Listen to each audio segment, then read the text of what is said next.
Hello everyone, and welcome back to Persimmons and Paperbacks. My name is Ellie. I'm AJ.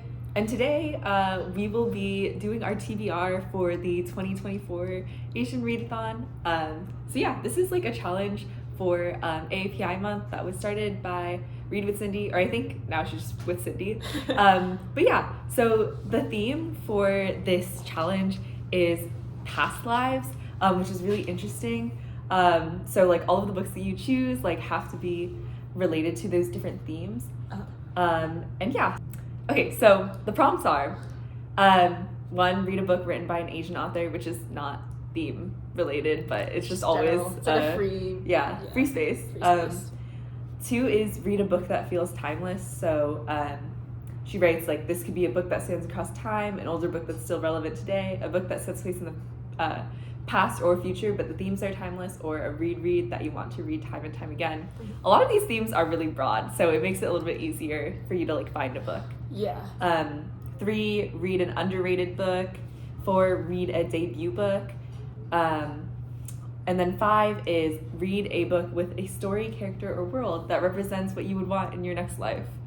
Very exciting to find books for this one, and really excited to go through our picks. And I think the only other rule is that you're supposed to, like, you could have a book that covers multiple themes and use that for multiple, but you should find an author of a different Asian ethnicity for each of the different books that you choose.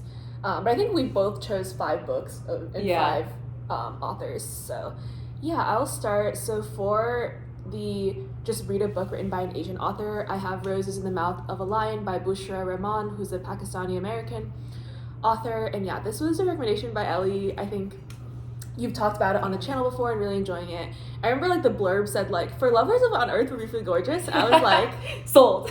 I was literally like, sign me up. So I think it seems like it's more of like a literary fiction sort of beautiful tale of Muslim American queer love in New York City and kind of coming of age and self-discovery, which I think are all things that sound really beautiful, and I'm excited to read it. Okay, so my Asian author book is, I have started reading it, so I've talked about it before, but it's Everything I Never Told You by Celeste Ng.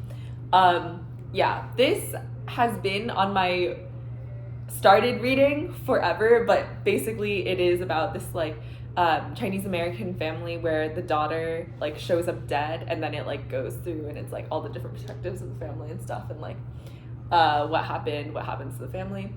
It was a recommendation from one of our friends, but I don't know how I'm feeling about it so far, given that it sent me into a reading slump. I think Celeste Ng is Vietnamese. Okay, for our next challenge for read a book that feels timeless, I chose All Flowers Bloom by Kawika Guillermo, who is a Hawaiian and Filipino American author, I believe. And this is a tale of like time travel. It's a sci-fi book. I think it also might be romance, but a friend and I were in Vancouver in like the Chinatown at this like indigenous bookstore called Massey Books, which I'd highly recommend. And we kind of found this book because I saw like the words like Roman soldier, and my friend loves like the Roman Empire. So I was not the Roman Empire. No, I was like, here you go. And then she bought it, so she's been reading it. So shout out to Martha. Basically it seems like, okay, so I'm just gonna read the blurb because I don't know how else to explain it, but it seems like a time traveling love story / relationship across time. And it says, in a cruise ship stateroom, a soul awakens the afterlife, still dressed in the Roman servant garbs of his previous life. He can't remember much, but a silent woman stands out in his first and only love. Unable to cope with an eternity without her, he leaps from the ship and back into the depths of the life stream. 500 years later, he awakens again in the same stateroom, alone and filled with new memories of her. So it seems like their love transcends time from the Roman Empire to now. I'm excited to read that. It doesn't have a lot of reviews either, so we'll see if I could like find it even, but yeah. But it's on the TBR. Yeah, it's on the TBR. Okay, so my pick for timeless is The Stardust Thief by Chelsea Abdullah, who's Kuwaiti American.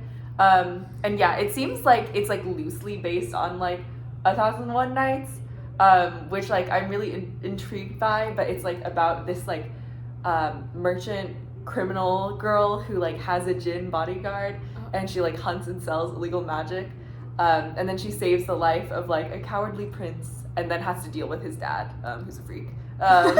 Yeah, so it's like basically it's like they go through like this journey to like find a certain artifact, and then like they have to confront like people from her past, and like, you know, like figure out who she's going to become in this new reality. Cool. So I think that feels very like timeless, like moving through the past to her future. How did you find this book? I genuinely think that it was like recommended to me on Goodreads. Oh, really? Yeah. That's cool.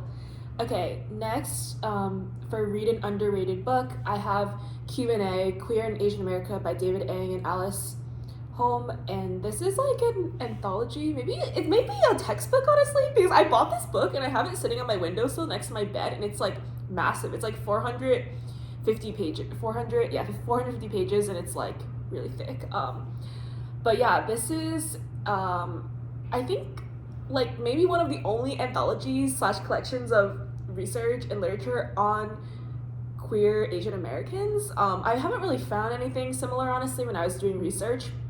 And it was also published in 1998, but it has only 42 reviews on Goodreads and 4.02 stars. So I feel like it might be just like a more academic text and something that's not super like widespread. I don't know if you could like find it in like your average like bookstore or anything like that, but I am really curious to learn about that history. And I know David Ng is like a large scholar in this field, and so I'm excited to read that finally. Yeah.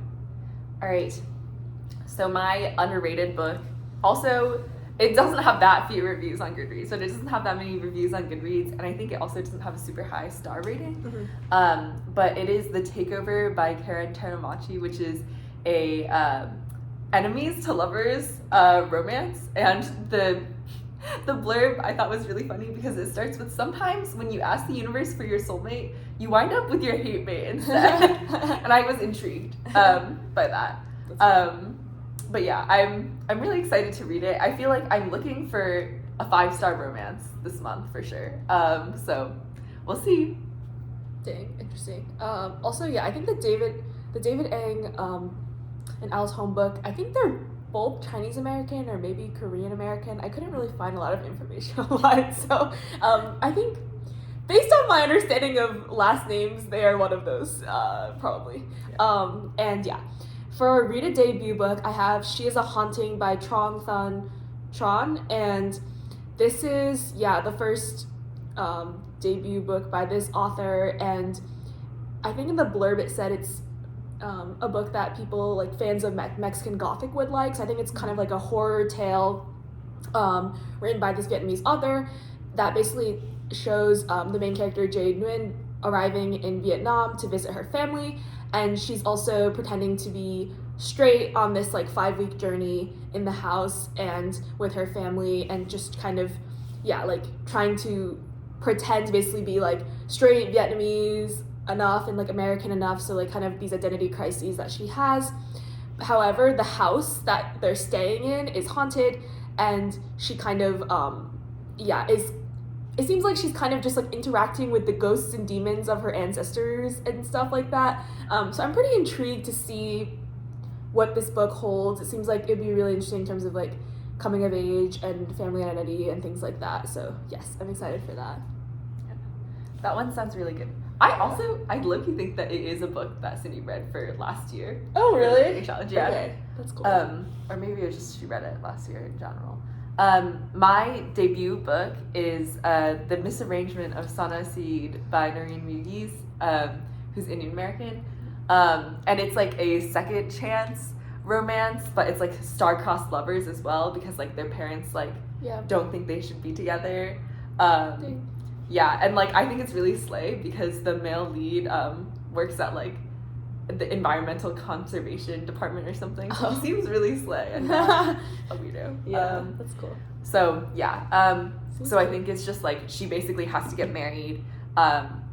She like has like a childhood sweetheart, but her parents don't like them. And then she is like, oh, do I get an arranged marriage? Like, do I try to, get with this person? Like, do we, like, whatever. Hence the misarrangement. Yeah, so I'm excited. Cool. Okay, my last book for read a book with a story, character, or world that represents what you'd want in your next life is A Sign of Affection by Sue Morishihita. And this is, like a manga by this Japanese author. And it's like a romance manga. And I don't know, I've just heard really good things about how cute it is. And it's basically about a college student who I believe is deaf, and they meet another friend of a friend who's another student, and basically they try and communicate with each other. And this other person, Itsuomi, is like really good with languages and is someone who's just like really curious. So I think that seems like they start to kind of I think that he might start to learn sign language, and they begin interacting and being able to communicate and falling in love and stuff like that. And I like checked out the first 4 books of the manga from the library, so I'll be starting the series, and I just haven't been reading manga for a while now, so I'm really excited. I don't know if it's like a world I'd like to live in, because it's probably pretty similar to our world, but I think it's just like seems really sweet. Yeah. So I'm excited. Okay, last one for me for next life manifestations. I have Vera Wong's Unsolicited Advice for Murderers by Jessie Sutanto, who you might know because she like wrote also like the Dial A for Aunties series, and she's Singaporean American. It's about this like little old lady who lives in San Francisco Chinatown, and like she finds a dead body in her shop, and then she basically is like lying to the police to cover for her customers who are her family. And I feel like it's a manifestation for me because I too would like to be an overprotective Chinatown grandmother. You'll be moving to SF Chinatown. Yeah. I'm good. Yeah, so those are all of the books that we have for the Asian Readathon. If you are interested in these books, or if you have any other books, some recommendations for us by Asian authors, please feel free to leave them in the comments. Let us know if you're also doing the Asian Readathon. And yes, happy AAPI month, and we'll see you next time. Bye.